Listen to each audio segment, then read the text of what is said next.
So, welcome everyone.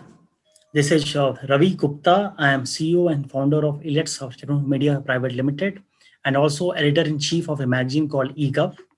eGov is India's first and only magazine on e-governance for last 15 years, and probably we are the first and the only magazine on e-governance in whole Asia. And this is our mission to create awareness about IT for citizen services, how IT can transform up life of a citizen in a rural or a urban area. And today we are honored to have an esteemed panel with us, which is going to talk about the topic using IT to redefine governance. And we all are aware about the Digital India program of the government. In last 7 years, 10 years, like huge strides have been made in the usage of IT for making the life of a citizen better. And we are honored to have with us esteemed speaker Dr. Dinesh Tyagi, who is the Chief Executive Officer of CSCE Governance Services India Limited.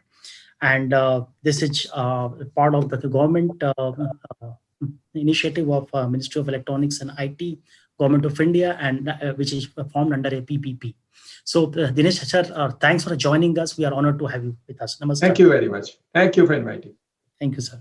And we are joined by Shri Vishnu Chandra, who is the DDG of NIC. He is the heading the remote sensing and GIS division of NIC, and we are aware that this division has taken several collaborative efforts with various ministries to integrate GIS and remote sensing technologies for transforming the lives of the citizen. So thank you, Vishnuji. Thanks for joining us. Thank you. Thank you. And we are by Shri Arun Sharma, who is the director of DBT, Direct Benefit Transfer, Government of India. Again, DBT is one of the largest programs of direct money transfers ever done by any government globally. So it is not possible to do it without having a huge and important IT backbone behind it. So Arun Ju is here with us. Thanks, Arunji, for joining us with us. Thank you. And we are joined by Padmaja Joshi. Dr. Padmaja Joshi is Senior Director at CDAC, Center for Development and Advanced Computing, Government of India. Again, CDAC is one of the important arms of the Ministry of Electronics and IT in deploying several technologies in the healthcare, education, and several other sectors. Padmaja ji, welcome. Thank you. Start to you. Thank you. And we are joined by industry stalwarts here. We have with us Rajan Bhandari, who is CEO of Hitachi Systems. And Hitachi is one of the important leaders globally in IT innovations. So Rajan, welcome and thanks for joining us with us. Namaskar. Thank you very much. Thank you. And we are also joined by Ravinder Singh, who is director at Juniper, Juniper Networks. So Ravinder, thanks for joining us. We are honored to have you with us. Thank you. My pleasure, sir. Good morning, everyone. And Rajesh Kumar, who is Head of Systems Engineering Enterprises and Government at Juniper Networks. Thanks, Rajesh, for joining us in the panel. Thank you, sir. Thank you so much. So, without much ado, let me start the session here. We are all aware that Government of India has a huge focus on Digital India and connecting all the villages, connecting all the districts, and are developing a program like Bharat Net, which is about providing fiber in each village of this country, which is a huge task. And also providing yesterday, the Honorable Minister of IT has announced a huge important project called Vani, which is about providing Wi-Fi in the rural areas. So Government of India is going full steam in deploying IT in each nook and corner of the country. So let me request, first of all, our industry speaker, Rajan Bhandari, to give a idea about the social innovation initiative of Hitachi briefly, so that we start the program in the social innovation context. Rajanji, over to you. Thank you very much, Mr. Ravi. First of all, really would like to thank all the veterans and the policy makers, Dr. Dinesh, Mr. Aaron, Mr. Bishnuji, and Padmaji. Thank you very much for your time. I think it's great. And again, thanks a lot to Mr. Ravinder for helping us out to organize this. Right. Coming back to the point, see, Hitachi as an organization believes in the social innovation by powering good.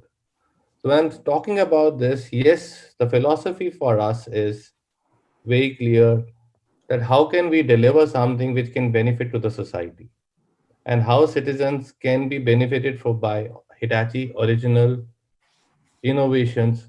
That's that is more of a business value to us than profitability. Can you move to the next slide, please? So what we are talking about, Hitachi social innovation is nothing but powering for the good. I'm talking about good. How can we create a society which, or a solution which is global in scale, can improve the quality of life across the world and create an environment and society which actually helps the complete ecosystem, not for today's generation, but in a generation which has to come. And how can we be a part of a robust ecosystem for a better tomorrow? While achieving all these things, there are three major values which we keep in our mind as Hitachi. One is a social value, how we can contribute towards the health, security, and comfort of a efficient society. How we can create an environment value today and being more sensitive towards the environmental aspects of the nature. And third, obviously, is an economical value that how we can ensure that together as a society we move to the next level. Can you move to the next slide, please? Hitachi is really committed to India and to Indian growth. And the kind of investment which Hitachi is doing today is to ensure that as a country we really progress. And really thankful to Japan that they're really investing a lot and they really see a lot of potential and value in India. The areas which our Honorable Prime Minister has defined.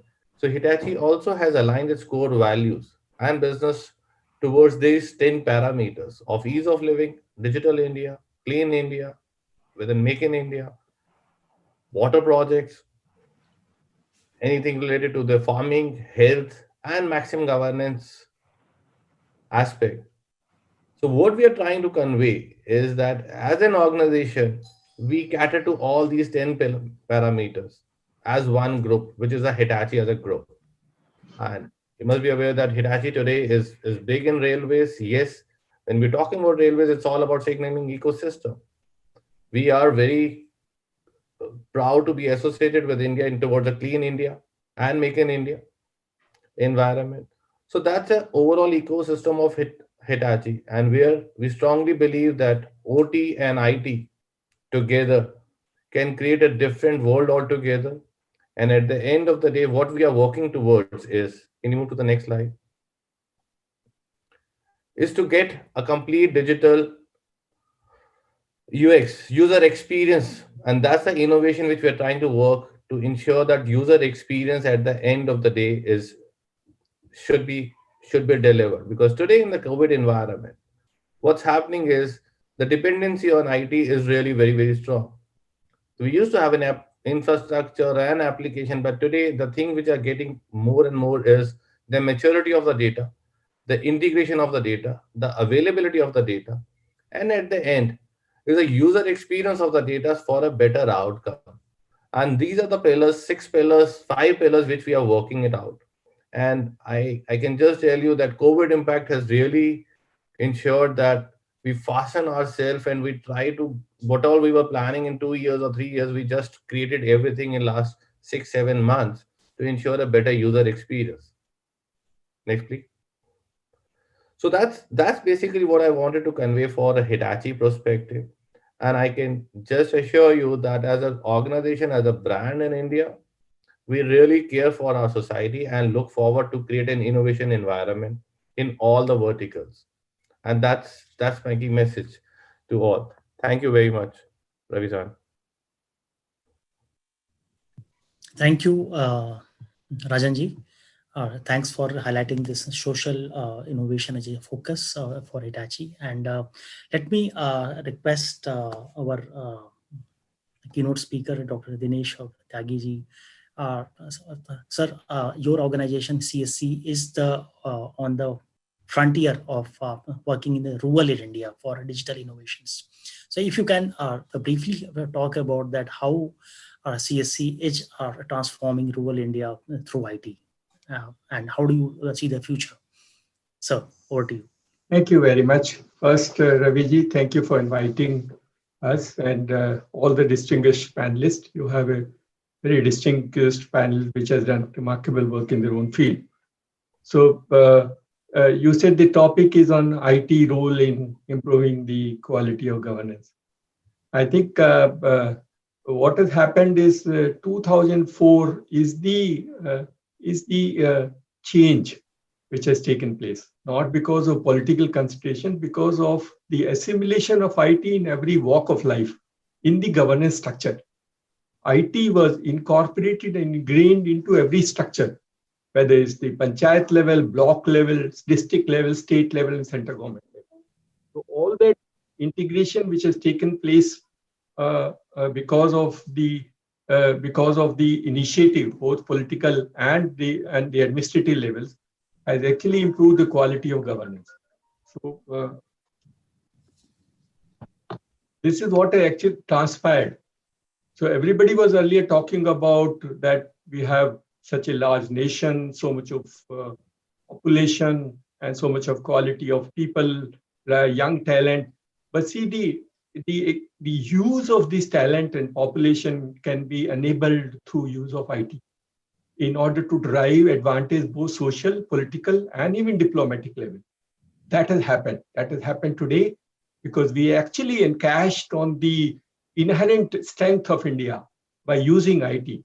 In fact, the recent news saying that the India will be one of the largest investing destination for IT manufacturing in the recent times to come is a signal to in that direction that we are improving the quality of people across, and we are improving the quality of governance in that. In the format of what a citizen understand, what does he need? What does he need from IT? One is, of course, the improving our service delivery framework. The second is what does he expect? What a child or education person or a school person understand and needs in villages. He needs similar access to quality of education as happens in urban area. And that can happen only through a framework of an IT. It has happened in many things. Today, there are a lot of innovations which are happening.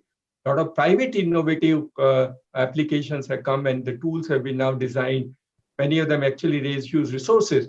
Education is a buzzword in the sense. Today, I think because of use of ICT, there is no distinction between a student in a village and an urban area.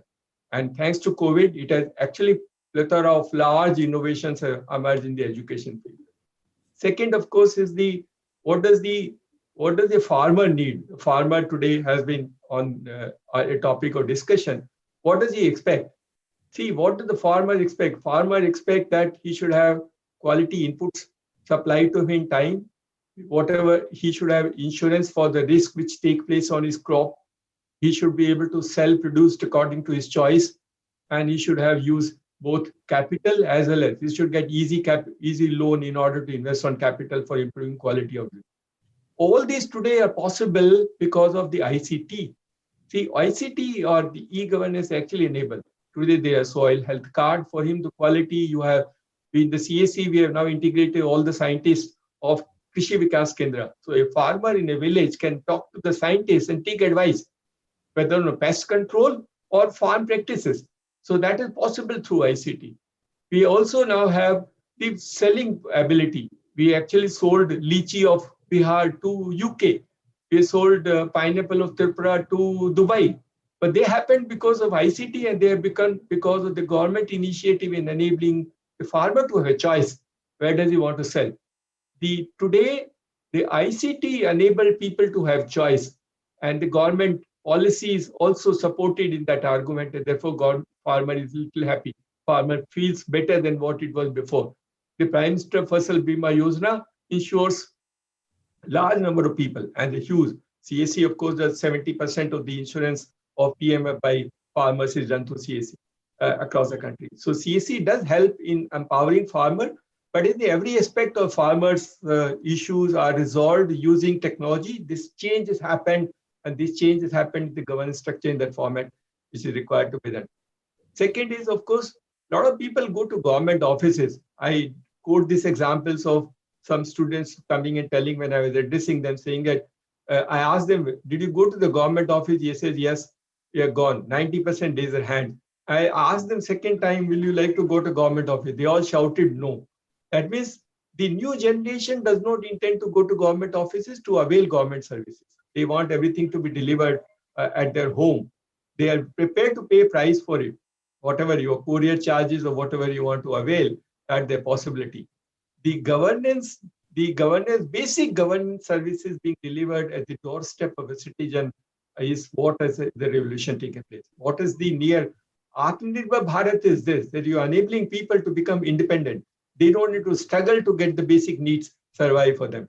And that is what Atmanirbhar Bharat concept is. The two slogans of the government of India of Atmanirbhar Bharat and local for vocal are also supported because of ICT. The social innovations and social empowerment of these two slogans and two of the initiatives of the government are supported only by use of ICT. There is no Atmanirbhar Bharat without ICT, and there is no local for vocal or vocal for local without ICT. So the IT and ICT enables government to try and redefine social initiative and give new nomenclature to them in order to empower communities and create an inclusive society.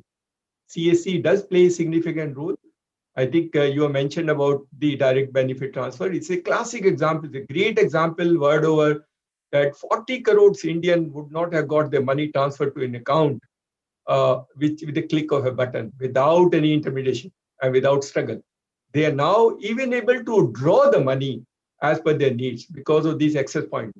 These 4 lakh access points across the country help people to draw the money because they don't want to go to the branch. They don't want to go to the bank. Actually, they don't want to go to the bank.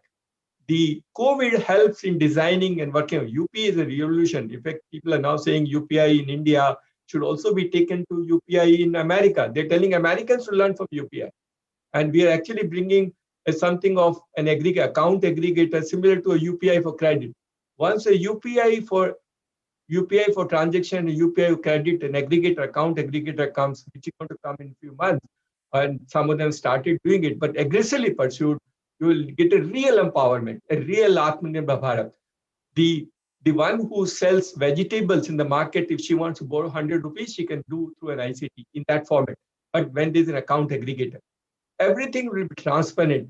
Everything is transparent. Everything will be done electronically. The India will look different. And then only you can generate the wealth and the advantages of such a large database or such a large population and such a large youth full of energy, passion, and commitment to try and serve the community. We are in the right time, we are at the right place, and we have the right policies in place. Vani example, you give it to, if there are 1 crore Vani centers is going to come, every thelewala, every shop can sell internet. What a great thing without license. This has never been imagined earlier. I don't think everybody thought that you can buy an internet from anywhere. You want to buy an internet from a shop, from a pawn shop, you can buy an internet. That was not even thought of. That is possible because the framework is now ready. So you will have people getting internet, everything become interoperable. You don't have to depend on one ISP or the others. ISP have limitations, so this get resolved in that extent. But I think great stories are doing it. Some of the new private initiatives are on telehealth and telemedicine, which is being also worked out. I think a new model, commercial model for teleconsultation for people across the country, where they can get healthcare similar to what they get in education, and if they can do also healthcare. Fortunately, in March, there are guidelines for telemedicines now brought out. There's a framework now, legal framework which exists, so you can try and perform that functions. But I think we do a large number of them. We are actually, after the COVID, our teleconsultation has getting more acceptability. We were earlier doing about 6,000 consultations per month. We now do 2 lakh consultations per month. So that's a phenomenal rate. So COVID has also given an opportunity for new ventures to try and get into space, creating social inclusion. COVID also throws, see, the first time in rural India, people are now using mobile app for buying commodities. They would have never thought of. But this has happened because we launched CSC Grameen store, which actually helped customers to buy. Because we thought during the COVID time, even the villager cannot go outside. Urban area you can buy, but nobody else to buy them. So the village people are now buying both services as well as the products using a mobile phone. What a transformation. This is what governance structure is. The social inclusion through the government interventions and the policy frameworks and the support and the new initiative Atmanirbhar Bharat and Vocal for Local has actually enabled and given further pace to the community involvement. CSCs play a significant role. CSC is an option to the citizen. It is not exclusive. So if he can do in his own home, or he can go to a common service center, we do the third part of the work. Today, CSC do what we call DBT in our definition: digital doctor, digital banker, and digital teacher. All the 3 aspects of community empowerment is done through CSC. Great people, I think, phenomenal work. And now we are about around 1.5 million people employed across these young men and women in villages and do that kind of a work. See, the recent initiative which the CSC had done in order to try and empower communities is also doing economic census. 35 crore household has been surveyed by people in villages using technology. This happened first time. This has never happened. So the economic census was actually done through CSCs using technology. And this is far better, it is speedier, but it has also happened during COVID time. In any case, in other format, it was impossible to do it. We can actually now start looking at why do census once in 10 years? We can do one census once in 2 years. And almost 50% of the cost what you do in 10 years using technology. It is possible. We'll get the latest data. We will try and work on the data of empowering communities and social and other interventions required to address them, and also use the data for enriching our systems, and also give private sector an opportunity to use data for trying developing new products and services. So a great story and huge opportunities. And thank you for organizing this and trying, saying that ICT helped governance, but ICT is really helped governance, and there is still large scope in order to further improve the quality of. But if the day when a citizen can access everything in his own house without visiting either a bank or a government office, can be the real crux of ICT improving the quality of governance. Thank you very much, and thank you so much. Dr. Dinesh Tyagiji, I think you have highlighted so many aspects in which the IT is being used in governance, and actually it is making a huge impact. And something which is called ease of living, which the government is promoting. It is like IT is helping in that also in a big way. And let me reach out to our industry expert, Shri Ravindra Singh ji, who is like leading the government and defense programs of Juniper. That how is emerging technologies like AI, IoT, and cloud are enhancing citizen service delivery and government citizen connect. Ravindra ji, if you can highlight that. Yeah, thank you, Dr. Ravi. I hope I'm audible. Yes. Yeah. First of all, it's my great pleasure and honor to be a part of this elite panel. Thank you, Dr. Dinesh Tyagi, for being here. Thank you, Dr. Vishnu and Mrs. Padmaja and Shri Arunji. And Rajan as well. Thank you for working with us very closely in delivering the potential of technology to the end users. Thank you very much, everyone. So I think Dr. Dinesh has set the stage very appropriately. And let me take it forward from there. Essentially, he has articulated the vision of the Government of India that how easy the government should be able to deliver the services to the citizens at their doorstep. That's the vision. Very simple and very effective and very powerful. Globally, it is established across the world that development of any country can be judged by the scope of e-governance, how the country adopts it, how the country is able to do the financial inclusion, of the urban and the rural, and take everyone together as much as possible in a very efficient and the transparent manner. I think that's what Dr. Tyagi has been at the forefront. It's a tough job, but it's commendable the way he has been carrying it forward. In governance, as we call it e-governance, there's small e, but that plays a very big role. The impact of technology on delivering the governance is highlighted by Dr. Tyagi as well. But that's what is our core expertise. That's what we do in day out. We have done it at Juniper for the global Fortune 100, 500 corporations for Government of India in India. We are there for more than 2 decades. And we specialize in making sure that all these, the vision of Government of India is implementable by using the right technologies. So today in this talk of 5 minutes, I'm just touching upon few of the key trends of technology, which we are rolling it out, which will come out in the next couple of years in fulfilling this vision.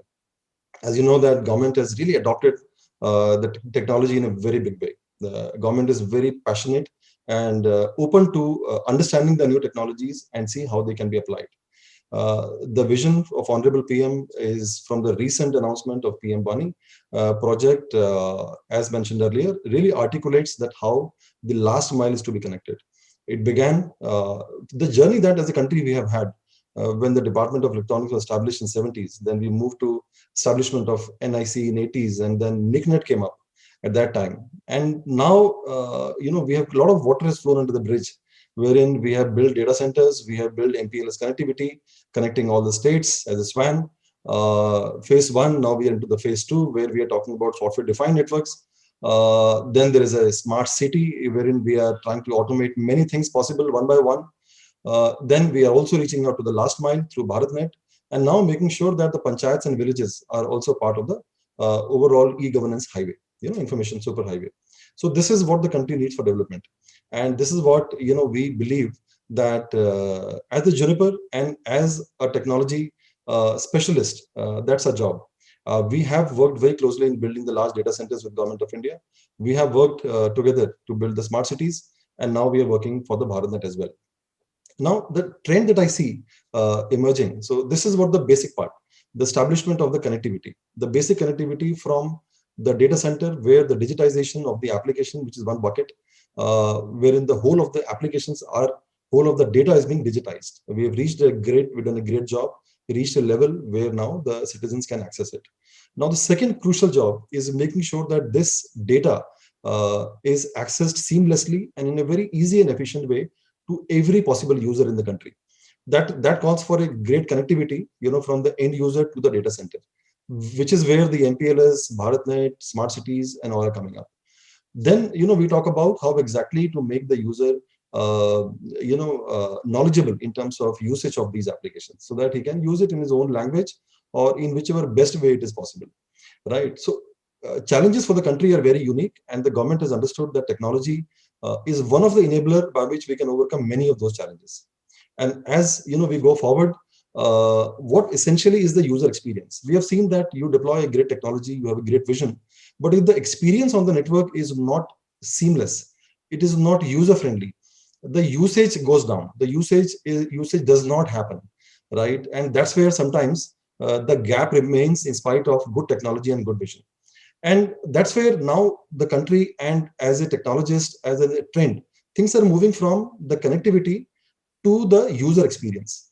That's where we are talking about the artificial intelligence. That's where we are talking about machine learning. That we need to be able to see proactively that when somebody is using a network, how exactly the experience is. Today, what is happening, it is more of the reactive nature. When the network goes down, then we come to know. Then we log a ticket, and then it takes time to really come back. Can we see a scenario hypothetically? For example, we say that, tell me about this village, how their network usage has been or experience has been in the last 1 month. How many users are able to connect in the first attempt or second attempt, and that too at a voice command, for example. so that the complexity of the network, remains with the network. It does not come to the human element. Another factor, the amount of humongous data what is coming up, what will come up now, would be unmanageable for a human being, from the capacity point of view. Especially when the disaster happens, it becomes such a chaos in terms of making the network run and work. Now, essentially, the AI would play a role wherein things would automate. Network would proactively be able to see that this is the weak area in the network configuration, and this should be taken care of, right? So that is the level of thing we are talking about, and we'll dwell more deeper into that in the panel discussion. Second is the Wi-Fi emergence, the Wi-Fi 6. This is another big trend. So automation, artificial intelligence, and the Wi-Fi 6 are the three broad trends which will influence the whole of the e-governance in a very big way in the coming 2 years. So with this, let me pause and hand over to Ravi for the next level of discussion. Thank you very much. It's a pleasure to be here. Sure. Ravinder, thanks for highlighting this new and emerging areas or in the IT sector, which are going to impact overall IT ecosystem and also the governance and government IT ecosystem.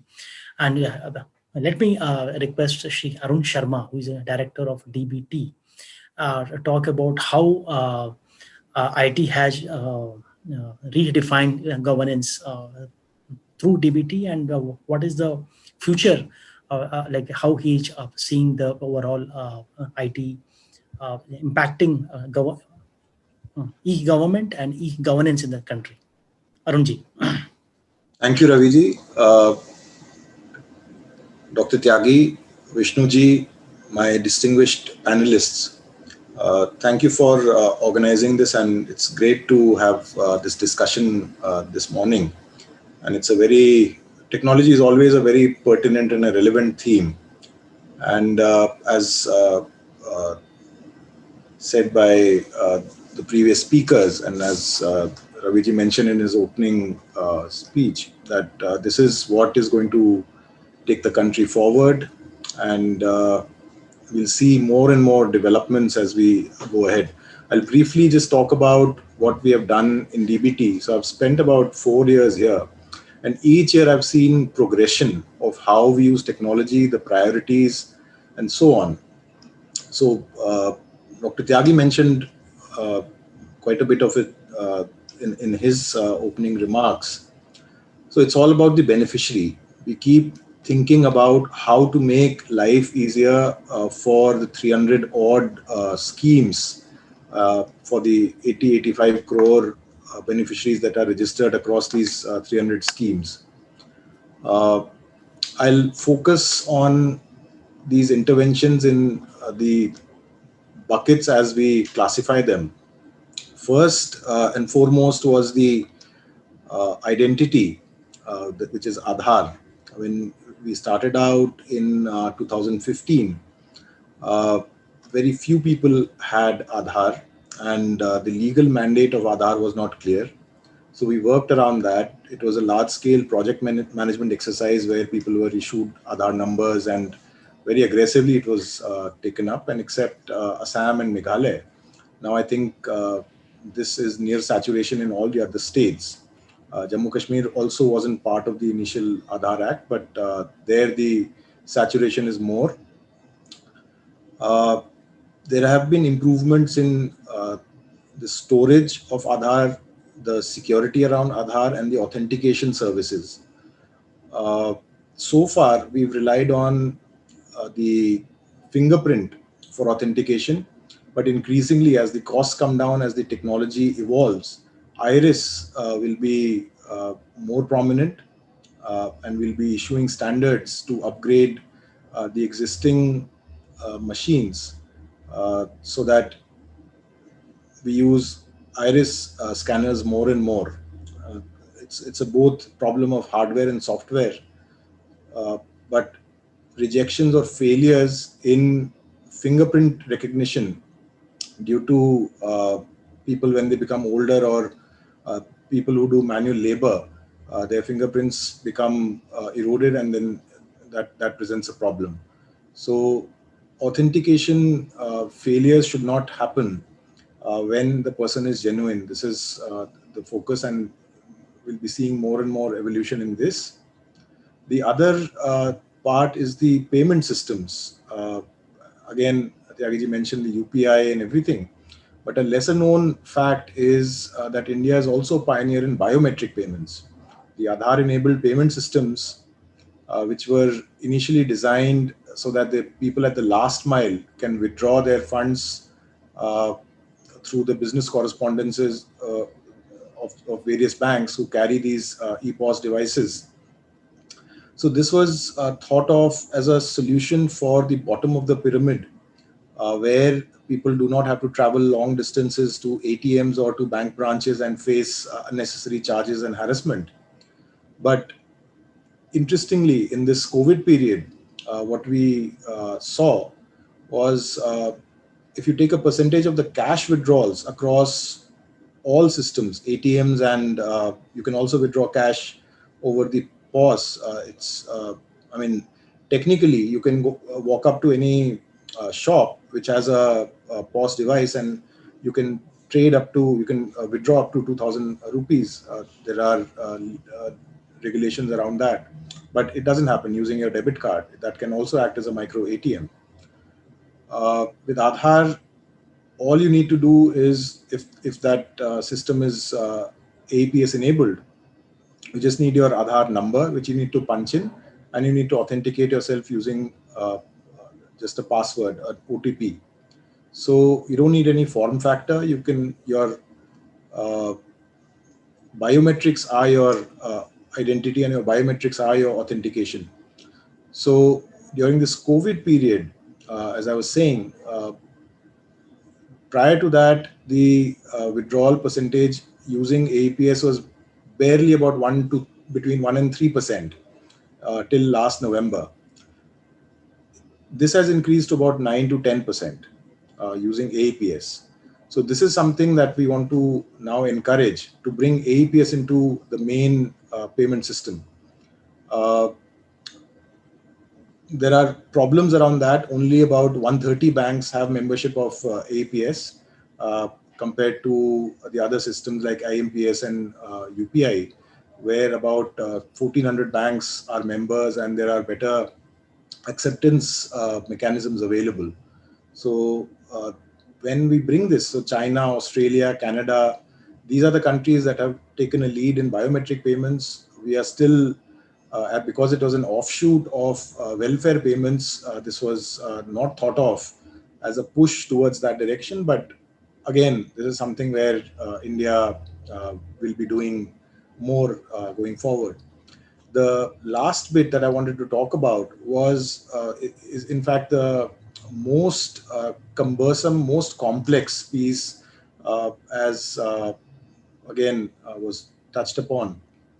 So yes, people don't like visiting government offices because there are multiple and complex processes that one needs to follow. There are officials who traditionally have suffered from bureaucratic apathy, who don't want to indulge the beneficiaries, and they take advantage of that. There is information asymmetry, wherein they have all the powers and the beneficiaries know very little. So what we tried to do was to get more and more of these services on the mobile.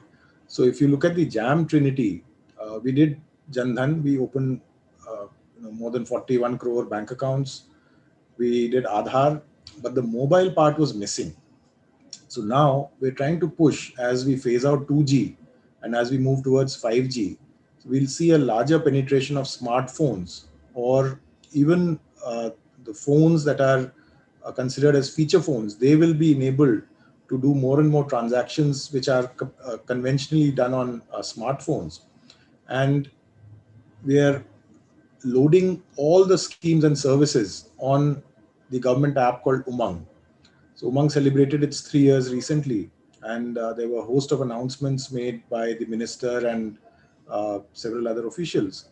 But on a very focused note, what we're trying to do is get all DBT systems on Umang. So we have about 81 schemes as of today, and our target is that by next April, we'll have all 300 DBT schemes on Umang. So what that enables a beneficiary is, without going anywhere, he or she can enroll herself using mobile. We'll be integrating it with DigiLocker, so you can import all your documents on the mobile and you can apply to various schemes. So till the time there is absolutely no need to go to an office if it's a complicated scheme, but for things like Jivan Pravan or for submitting your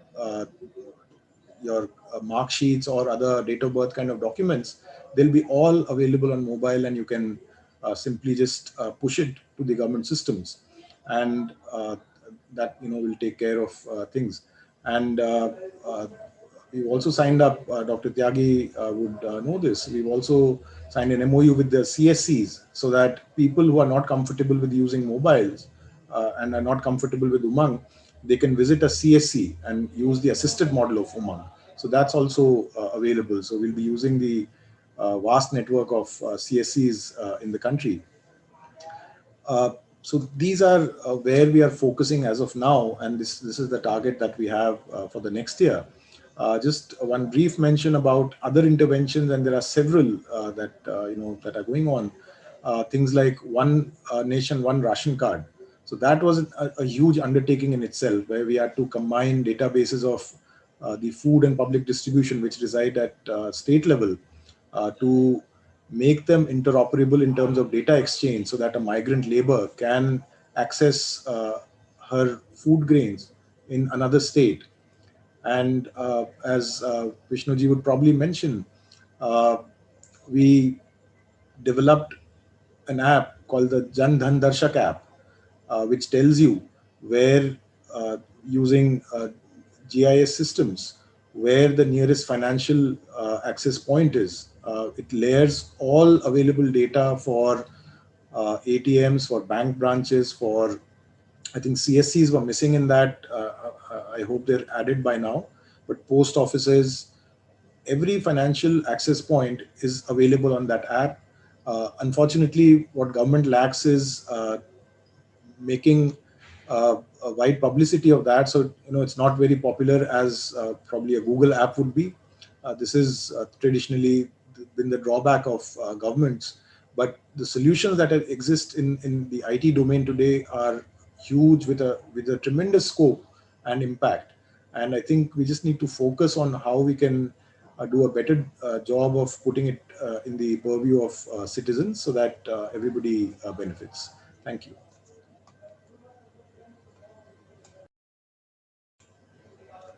Excellent points, Arunji.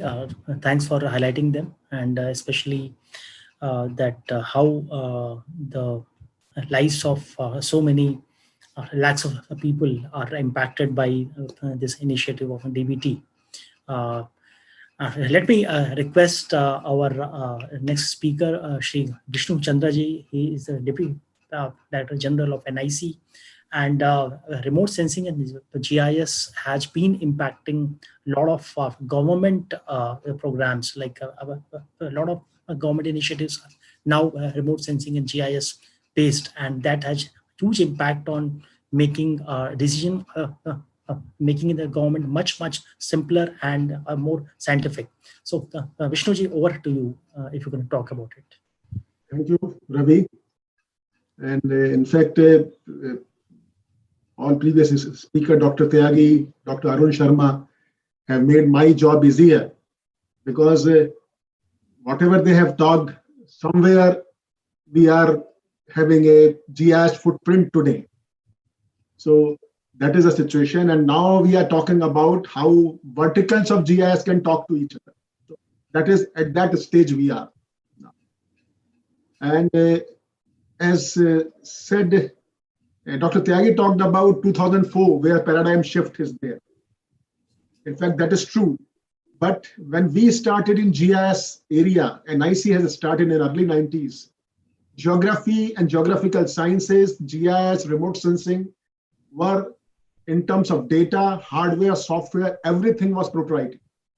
Nothing was accessible, and systems were limited to certain labs, certain universities. Mid-90s, when Windows revolution came, we started talk about what you call desktop GIS, And data was again an issue that time. How Survey of India data was available in a CAD form. DGN file used to be there and not integrable.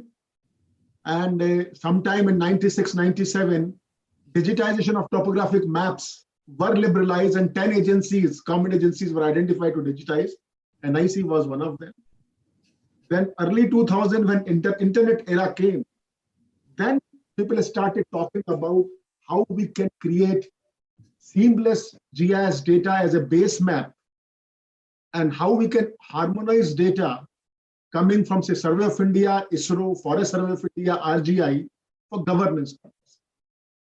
And mid 2004, 2005, when IT and internet started growing and ICT become vehicle for many, many initiatives, then thought process has started how we can use ICT as a vehicle to leverage geographical information and remote sensing information for governance. That is the time when Planning Commission has supported NIC in a big way to harmonize data and create a spatial data framework for governance for entire country. Between 2004 and 2009, we are able to create seamless base map using Survey of India in 50,000 scale, bring satellite imagery seamless entire country from 56-meter resolution to 5.8-meter resolution, and created a first GIS platform, and it was prior to arrival of Google. Google came around 2008-9, and that has opened up many things. The concept of crowdsourcing in geospatial domain has emerged that time. How crowdsource geographical information can be used to update the base map and create more value on the base map. So that is what 2008, 9, 10, it has happened. And then we were still struggling for data services. After 2000, between 2009, 2014, we have upgraded our base map from 50,000 to 10,000 scale. And around 2014, when convergence, interoperability, all those things started emerging and new technology innovation started coming, then concept of map as a service, so that it can be consumed in the workflow of governance process. That is what, from data starved situation to access data available in government and public domain, now challenge is how can we leverage geospatial data or remote sensing data as a service for larger community. So that is the phase in which today we are. So a lot of data is flowing. I will not say it is still, there is no gap. There are gaps are there. But a lot of data is flowing from government sources, from independent humanless sources like sensors, drone, and so many things. Satellite platform, data is flowing. Data is coming from various LiDAR imaging platform. And we have to combine, mash it up, and leverage as a service so that it can be deployed in, say, governance process of, say, one nation, one ration card. So this is what today is. And with that objective, NIC has set up a platform called Bharat Maps. So we have a platform called Bharat Maps. Using that platform, we have created various vertical GIS, like we have worked with DPT and Department of Financial Services for what you call DBT GIS, where we have brought all financial points, banks, ATMs, more than 100 banks and their branches, including rural banks, on WebGIS platform, as well as Jan Dhan Darshan, which Dr. Arun Sharma has talked about it, and plus all postal banks information. And it is getting, since we have given the tools to each banks also, including CSC. CSC data is not there, including CSC, to update regularly the information. If some two banks merge there, concerned bank uses our mobile tool to update that information. So there is a web GIS using Bharat Maps. There is a mobile GIS for visualization and viewing for citizens, as well as mobile app for banks and entities which are responsible for financial points. They can update They can merge, remove, edit, all that kind of thing. And all these things are connected in a workflow with proper checker maker system in the backend. So this is what we have done. Now with these financial points, if you integrate with this information with say PFMS, then you can find out which scheme is doing well in which region. Where is the direction of investment? So that is the stage. The PFMS system or various financial systems are developed independently of this GIS system. So if this, I will call it a geospatial data infrastructure in financial domain. Now, if this infrastructure is leveraged to various other verticals, you can find out a geospatial distribution in terms of what is happening in terms of payment, where, which banks, which regions are doing well in which section. So all these things are possible.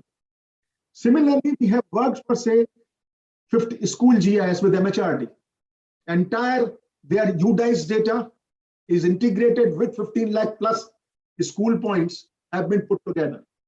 And they are doing all geoanalytics at top of it. Thirdly, we have done a complete optical fiber, entire IT GIS support to BharatNet, and BBNL GIS is from NIC. We have set up a complete GIS data center at Shastri Park with a DR in Bangalore. And we have also integrated, we have captured all optical fiber route, existing fiber route.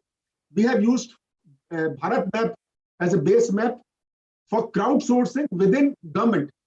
We have given road layer as a right of the way layer to BSNL to digitize their fiber route, existing fiber route along the highways. Railtel has used our maps to create fiber routes of their, PGCIL has used. And we have brought this data around 2014 and 15 on a common platform, which has been further used to connect block to panchayat under BharatNet and not an earlier avatar of the BharatNet, the project. And that geospatial infrastructure created in terms of routes, in terms of telecom assets like junctions, point of interconnect, fiber point of interconnect, which route of fiber, how many, the dark fiber, all this information with complete standards. We have integrated third-party softwares like fault diagnostic systems or NMS, where you can get real-time data in their NOC, which ONT is working, which OLT is working. All these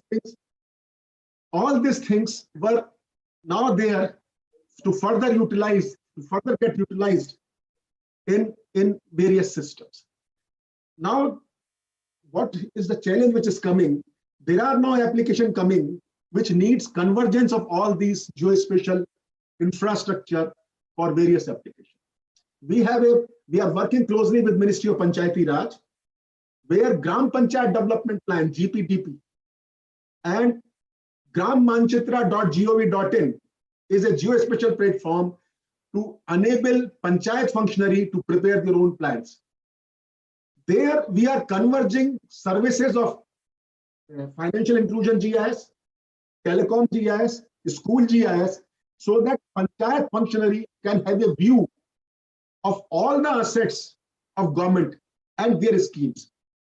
So with respect to panchayat boundary, a integrated interface has been given where he can see what is happening in an NREGA scheme, what is happening in a ration card scheme, and also he can see the asset and he can plan his area of interest. Now, the extension of that is currently Swamitwa scheme, where property card has been distributed in village Abadi area. Drone survey is done by Survey of India. Plan is to bring those drone data and the base map integrated with Gram Panchayat platform, so that a real planning with even water resource planning, land resource planning, integrating data from ISRO. So that kind of scenario can be built. Now, how we can create innovatively, how can liberalize the access of these things? That is a policy issue.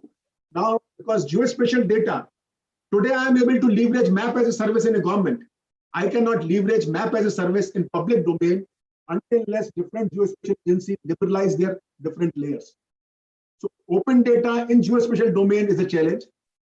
Government is looking for, is already said, if we have integrated spatial data policy, new space policy is coming to liberalize further remote sensing and GIS information. Hope if that happens, then using government data, data coming from independent sources, data coming from various heterogeneous sources, can be used for creating new innovations for future.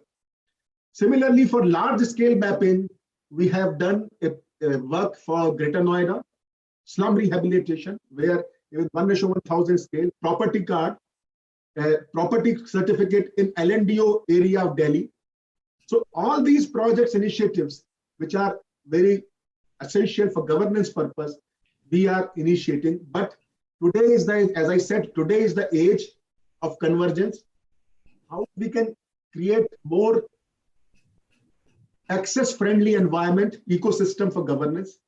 So we are at a stage where map as a service has to become a very simple, so that anybody can consume any service from government anywhere to create new innovative solution and tools. Thank you. Sure.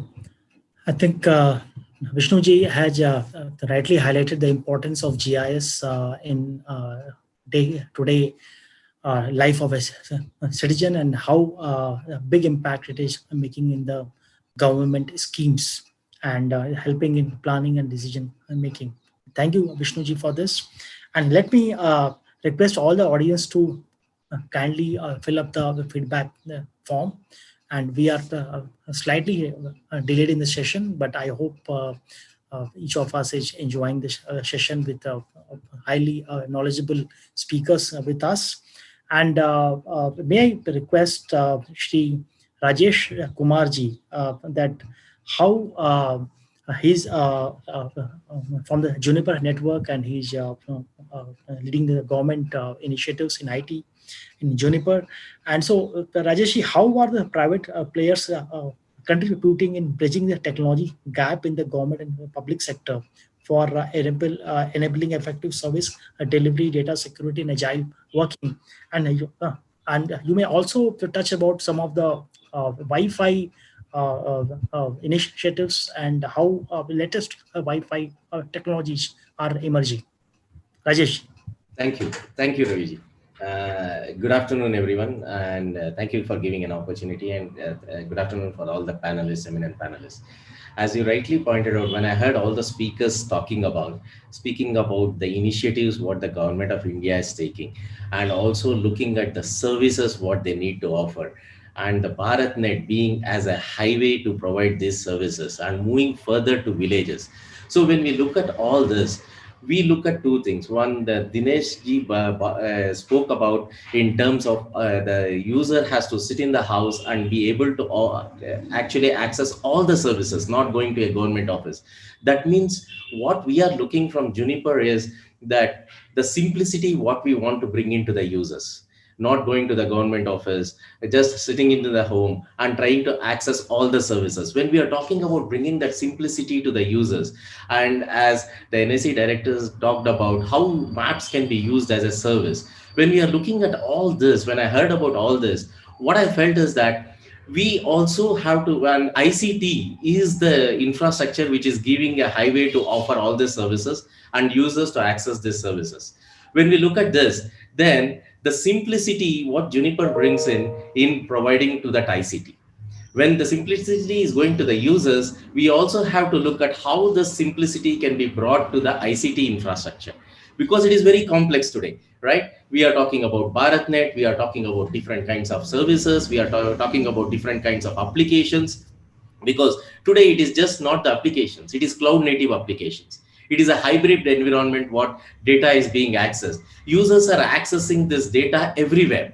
It is today, it is not restricted. So if you look at this kind of activities, this kind of services, this kind of digital transformation what is happening, what we feel is that we also need to look at how the scaling factors, how the resiliency factors, how the simplicity to the ICT infrastructure what we bring in.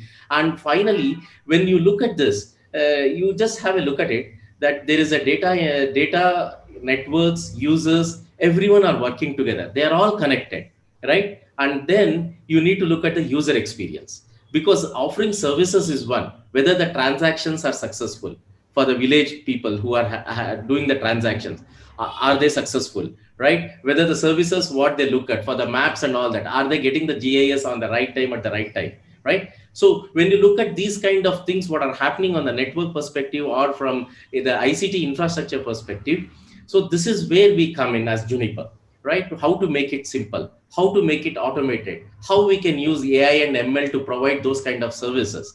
And if you look at security, so when we are talking about all this, so much of data pilfering over the entire till the villages, and also having so much of data being accessed at every point of the network, and also having so much of cloud native applications hosted in cloud, hosted in private data centers, right? What about the security, right? Security becomes a key important factor, and which we also have to look at. When we look at security, we should not look at security from the silo perspective, because since users network and applications are connected together, then security should also have the same flow of connected security.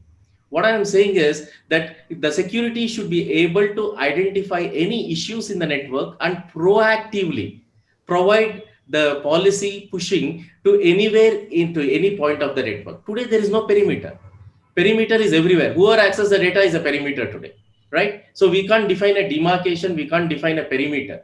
So the key is how we can move from reactive to proactive kind of security. That is the key what we need to look at. The second is we need to look at how security can be connected as users, application and network. Because if there is any issue in the application or any threat in the network or any threat provided by the user, can I identify and enforce the policies across application, across network, across user?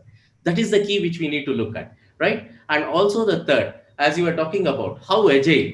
If you're not agile in this, if you're not giving a scalable and a resilient architecture, then you can't offer services, you can't provide user experience. So that is where we are coming from as a Juniper, where that we can bridge the gap between this users, applications, and the network to make it simple and make it secure. That is the first point. And the second point, what I wanted to talk about is the Wi-Fi, right? Today, when it is moving to villages, then the Wi-Fi becomes a key aspect in terms of, see, just having Wi-Fi is not the question, but the having Wi-Fi with the capabilities to provide high density, because the village users, the density becomes critical there, right? It is just not giving Wi-Fi access for 10 users. The density may be for 30 users, right? That is we need to cover by the Wi-Fi system. So that is where this Wi-Fi 6 or 802.11 AX, what it comes into role, providing this kind of high density, providing multi-user MIMO capabilities, providing good utilization of radio resources, right? Because you can have overlap of radio resources for multiple users to use and have more services and applications and bandwidth which can be offered to the village and to the panchayats and wherever the Wi-Fi gets connected. So if you look at all this put together, that is where we talk about, we come in making it simple, making it secure, making it proactive, and giving the right user experience to the users who are using the Wi-Fi. If it is an issue, we should be able to identify, and also we should be able to resolve the issues faster, right? If biometric has to be done, if the transaction doesn't go for 10 users, then I should be able to identify where the problem is, what was the problem, whether it's authentication problem, whether it's a bandwidth problem, whether it's a Wi-Fi density problem. We should identify, we resolve it. All this can be done using AI and ML today. That is where we get the advantages of using AI, advantages of using AML, and also advantages of getting into automation capabilities. So once we have all this in place, then you see that there is a smooth transformation, not only happening in terms of e-governance, not only happening in terms of skill set, not only happening in terms of e-education, but also happening in terms of the ICT infrastructure and the services in the future, what they can offer. So that is where I want to leave it, in terms of saying this is where the agility comes in, this is where the Wi-Fi benefits comes in, and this is where the simplicity which can be driven the gaps which we see today in this kind of infrastructure services what being offered to the citizens. Thank you. Rajesh, I think you have explained so well about this emerging issues in security and other aspects which relate to deployment of IT in the government system. And let me move on to Dr. Padmaja Patwardhan Joshi, who is a senior director at CDAC, and CDAC is one of the more of very important organizations helping in implementing of e-governance at various central and state departments in several sectors. So, Padmajaji, if you can talk about how IT is redefining governance and how do you see the future briefly? Yeah. Okay. Thank you, Dr. Ravi, and good afternoon, everyone, including my co-panelist. Um, Basically, I think around 2 decades back, IT started in e-governance area, and CDAC had been involved in all these activities since then. Initially, it was only to the back-end automation where departments were started their services to be automated. Later on, it started spreading towards the citizens, where we started getting involved into the central activities where the backbone of all this, which was a middleware, that time it was known as NSDG and SSDG, which was built by CDAC. And then the realization come that if we want to involve the whole population of India, the knowledge of computers is very limited. And so that we require now to take it to a different level. And fortunately, at that point in time, mobiles emerged. The popularity of mobile was very high, and so mobile usage increased. That point in time, all the departments started sending the notifications or awareness building kind of SMSs. Then there was the emergence of mobile apps where CRAC contributed. At the same time, there was lots of applications which started being developed by all these departments. And slowly, the citizens of India were now started gaining the use of ICT for e-governance, because earlier it was there for maybe ticket booking or maybe for doing online shopping, but not even for that government services. Now you can see that the people have started using government services very effectively, especially this November, December month. We know that Jivan Praman is playing a very vital role. And in case of COVID scenarios, it is actually further important that all these services are provided to the citizens at their doorstep and they don't have to go to the departments. Uh, this was fine that when we are developing all kind of services, there are multiple challenges in this, because being government or offering government services in India, firstly, we know that the population of India is very large. So whatever we are developing, that has to be very much scalable. In other countries, if we take their example and try to adopt the solutions which are developed by them, they may not be very effective whenever we are applying them in India. So it is required that the Indian flavor or the perspective of India has to come into the development of all the products. And that is what we look into. Secondly, people who are accessing different government services are having different background. All of them are not very well educated. So over here, the UI UX part, which was earlier discussed by one of my co-panelists also, plays a very vital role. Whatever I am showing to a citizen in Mumbai, I cannot obviously expect the similar kind of an experience by a farmer or from a villager. So we have to look into the designing of all these government services. UI UX plays another important role. Third important challenge which we are facing is authentication, because many of our illiterate population also is trying to use the government services, where authentication itself becomes a challenge. We do have Aadhaar kind of a system, but obviously there is very little awareness amongst the citizen about the security, about the privacy issues or concerns.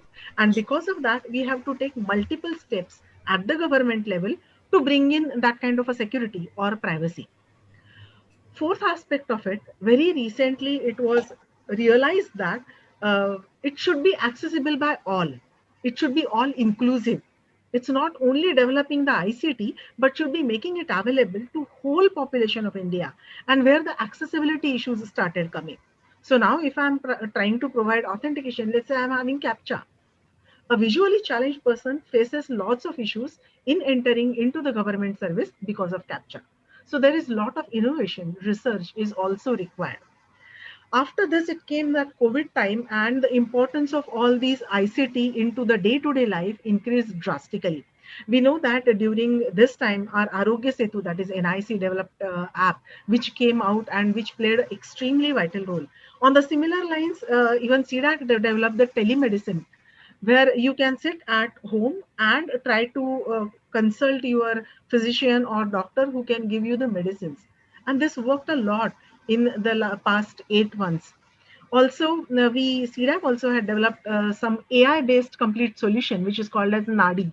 And it was basically to identify all these COVID citizens without bringing out their privacy concerns, without knowing others that, okay, this person or this patient is a COVID patient, and giving a complete scenario to the senior officials. So these were the essential things. Now, in government, basically, see, in ICT private, we do lot of work from home, but that culture was never there in the government organizations. And at least initial period of COVID required that. So that was another challenge which brought out the need of ICT in governance also. So now government is providing all their solutions or services to the citizens, but at the same time, there are lots of solutions developed for us to use it.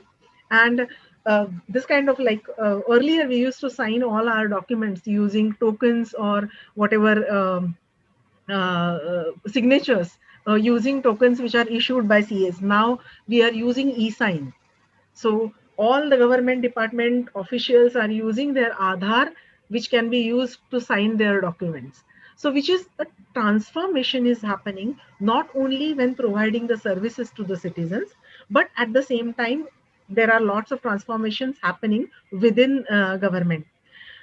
Of course, now I will say that since all this kind of activity of ICT started in the governance around 20 years back, or in like 2 decades, it's getting matured. There are multiple transformations happened, as I said, that it was okay desktop kind of a thing. It went now to users mobiles, and now we are also in 2015 around, we also developed the first app store for India, which was Mobile Seva App Store as such, where already around 1,000 mobile applications are government applications are already registered. And we are trying to now even build in more and more security, because the challenge now which is coming is because of the widespread of all the government services, we need to look at the aspects of security as well as privacy. Privacy was not much of a concern in India for a long time, but now people are getting aware. We are getting actually started discussing that I cannot give my fingerprint or my biometrics because that is a privacy concern, which was not faced in earlier Indian population, which is now a concern.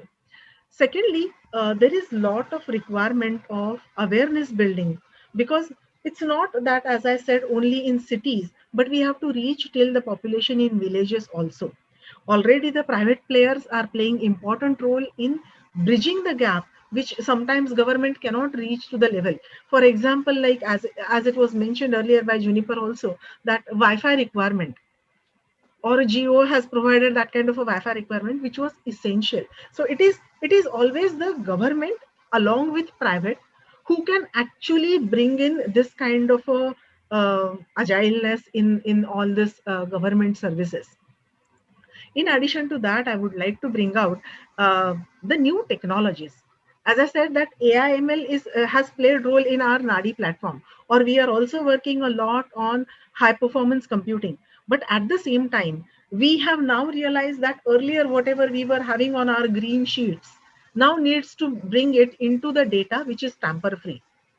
We have to work out on the solutions so that people will trust those solutions. People will feel like using them, using UI, UX, making them accessible.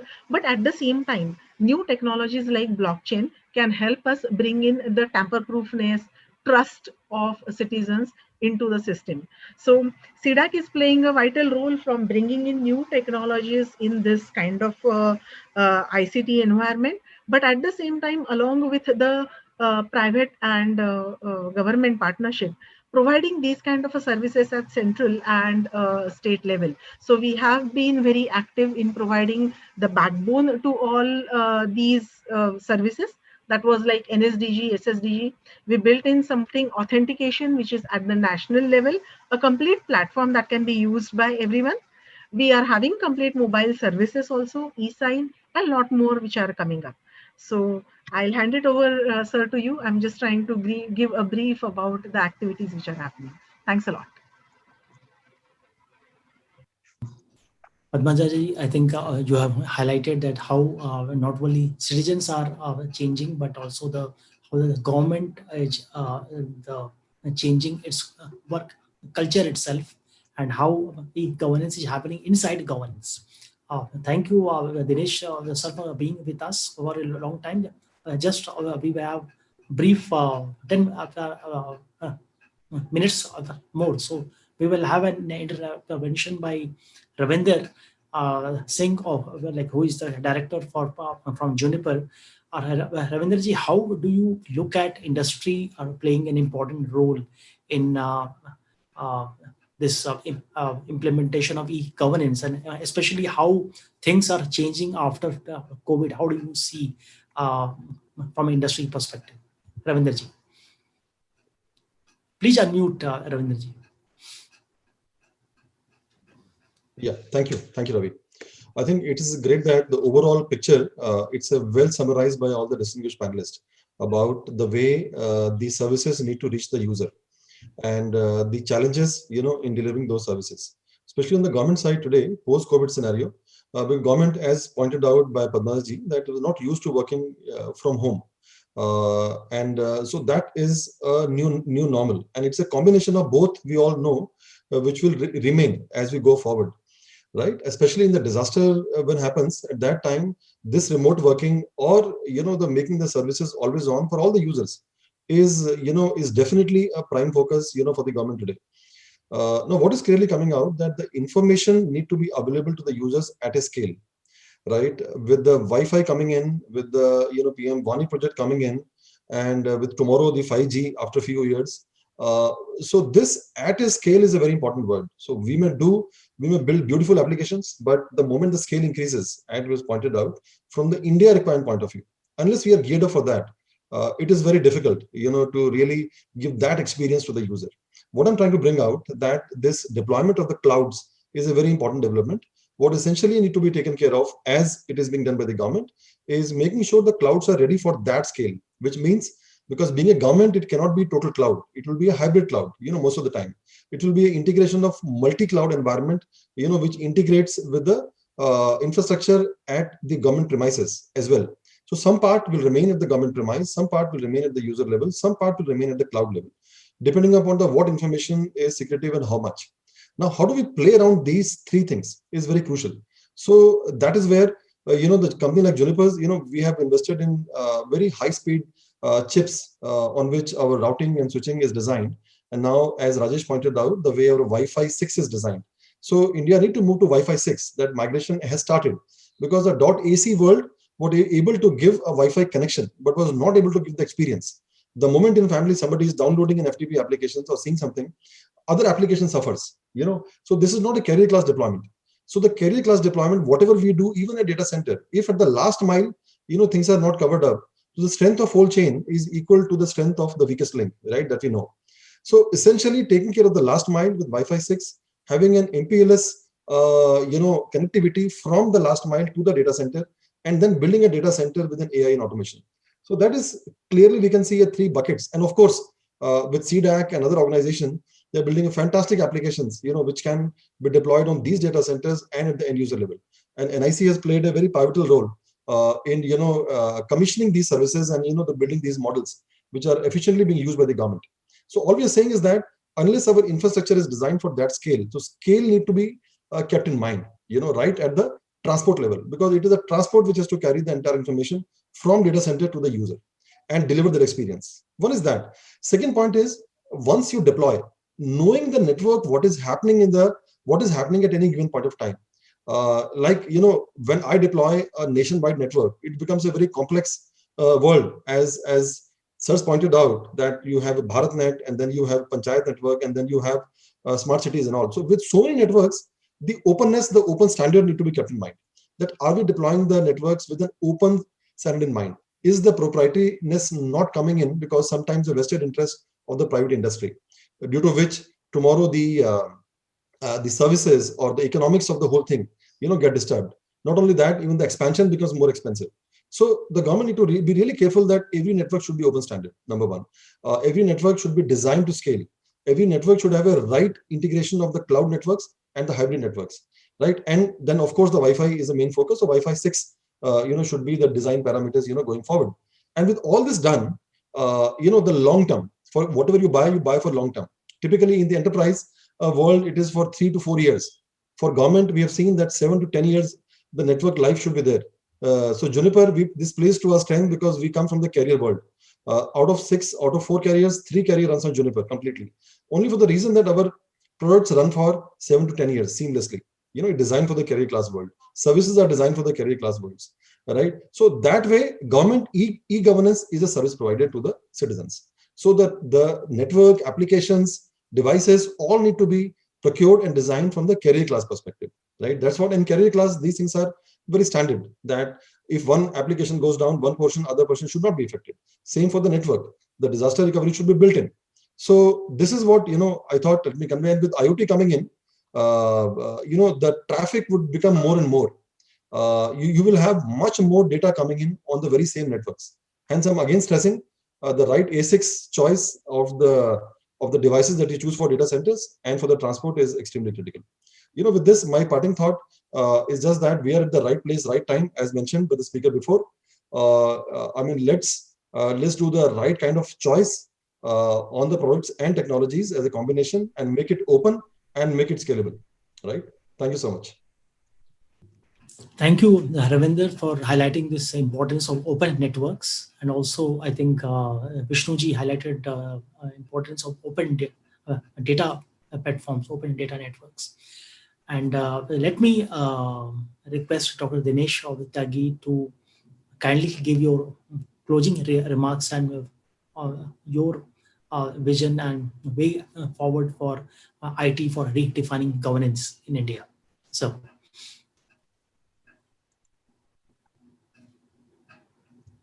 I saw one of the questions saying how this IT for governance is good for rural people. That's a very relevant question. Actually, IT for governance is good for rural, for those who are weak, those who are inaccessible, those who don't have approaches, or those who don't have cloud. उन्हीं के लिए अच्छा है. IT for governance is actually meant for the poorest of the poor, the weakest link in the system. उसी के लिए IT for governance है. शुरू में शायद हो सकता है, जैसे कुछ स्पीकर्स ने बताया कि he or she may not be able to use of her own. थोड़ा इनिबिशन होता है, not only with digital literacy program, बहुतों को सिखाया गया. About 3 crore people have in the villages are now aware of using digital tools. लेकिन फिर भी इनिबिशन होती है. तो इनिबिशन होगी, then use an assisted format. आप CSC आपकी मदद कर सकता है. And then over a period of time, you will build a confidence in trying doing transaction yourself. Umang is a good example. More than 2,000 services available on a mobile, which is very good, which is remarkable, which should be the new wave of what has happened. I think Atmanirbhar Bharat will be the Atmanirbhar Bharat only when every citizen in this country feels inclusive, feels empowered, and feels unable to access almost everything which is available for people who are a little better off and live in urban areas. That is what Atmanirbhar Bharat will be. And that is possible only through use of IT. I think there are large number of private companies and private ventures now within India with the startup policy are emerging and using great tools and technologies which will help quite a lot. The new framework for account aggregator, the new framework which is emerging for account aggregator will redefine the way the credit is delivered in this country, which is a new way of financial inclusion. If we can enable people to access finance, it will lead to improvement in quality of life and into improvement in growth, overall social and economic growth of the country. the education, financial inclusion, and health are three aspects on which I think the focus is and should be able to try and improve the quality of life for people in rural India. Thank you very much. Thank you for inviting. Sure, sir. And may I request other speakers to also give brief closing remarks? May I request Arun Sharma ji to kindly give your closing remarks on the future of IT governance? Thank you, Raviji. I think I agree with Dr. Tyagi that these are the three sectors: financial inclusion, health. Health has emerged in the recent pandemic as something, it showed our weaknesses, especially in the remote areas in the villages where access was anyway, our healthcare access in primary and tertiary is limited. But this exposed our fault line, so to say. So that's where using technology, I think we can bridge that gap. There are good prototypes, we need to scale that. Financial inclusion, the kind of drive that we saw over the past 5 years, which has brought India from a backward country in this regard to one of the front runners, especially the payment systems that have been discussed. They are the direct sort of outcome that we can see of this drive. A similar thing through the various insurance schemes such as Ayushman Bharat and the National Digital Health Mission, which is now underway. We'll see that, but that does not replace the fundamental healthcare facility that needs to exist in the first place. So the number of doctors, the number of clinics, the number of referral hospitals that we need, the hard infrastructure, that of course has to be there. And then we can integrate it, we can ease and provide equitable access to all. So thank you for organizing this. Thank you for the opportunity. Thank you, Arunji. And may I request Rajesh Kumar from Juniper to give closing remarks? Yeah, thank you, Raviji. So as I heard, right, so exactly, so how IT can be enabler for providing services till the last mile. That is what we need to look at. And that is where we come in from Juniper to offer those kind of services. So that is the key, because user experience, you may have hundreds of applications, but the experience what the users need to have, well, that is makes the key relevance in terms of building this kind of ICT infrastructure across nation.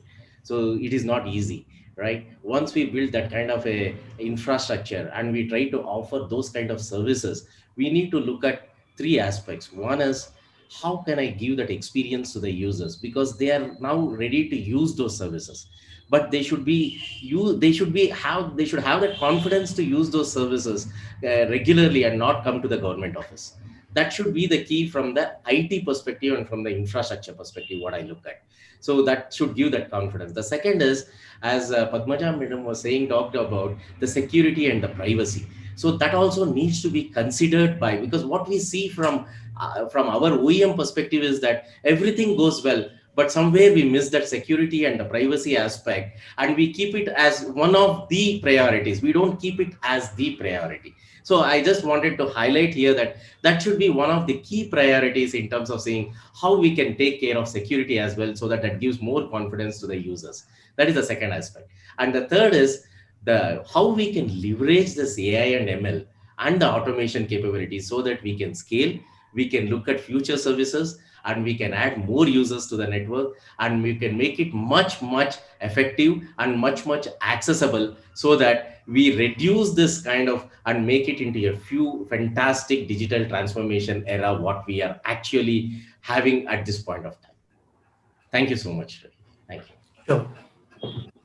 Thank you, Rajesh ji, and may I request Vishnu Chandra ji to kindly give closing remarks. Thank you. In fact, I fully agree what Dr. Tyagi, Dr. Arun Sharma, Ravindra Singh ji has said, and Rajesh ji has said. See, what Mr. Ravindra Singh has said, the requirement of scaling and speed, and that is true in the domain of GIS also.